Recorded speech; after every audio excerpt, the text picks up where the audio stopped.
Piers Morgan is among the presenters gathered outside Buckingham Palace and Westminster Abbey ahead of the Queen's state funeral later this morning. The world's media has congregated in central London hours before the late monarch is due to be laid to rest in what is expected to become the most watched live broadcast in history. Her Majesty will be buried with the Duke of Edinburgh at King George VI Memorial Chapel after a momentous service,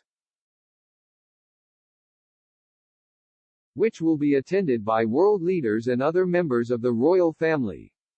TV and radio crews have begun broadcasting to millions of people around the world, with Piers kicking off his live reportage for Fox News from Buckingham Palace. Early start at the palace, he posted just after 6 a.m. Going to be a long, historic and incredibly moving day as we say goodbye to our greatest ever monarch. Elsewhere, BBC presenter Hugh Edwards shared an image of Westminster Abbey as he geared up to lead the corporation's coverage of the day. Edwards is helming the special broadcast alongside colleagues Kirsty Young, Fergal Keane, David Dimbleby, and Sophie Raworth.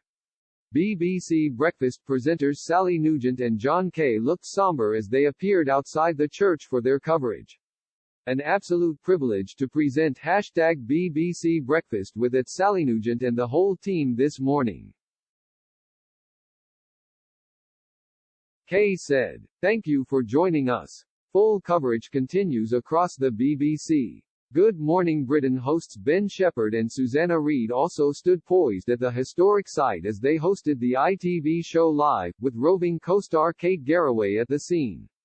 Mourners were seen arriving at Westminster Abbey for the funeral this morning, with all public viewing areas for the procession in the capital full shortly after 9 p.m. The royal family will walk in procession behind the Queen's coffin as it is carried through the Gothic church by the military bearer party, with King Charles and the Queen Consort immediately behind it.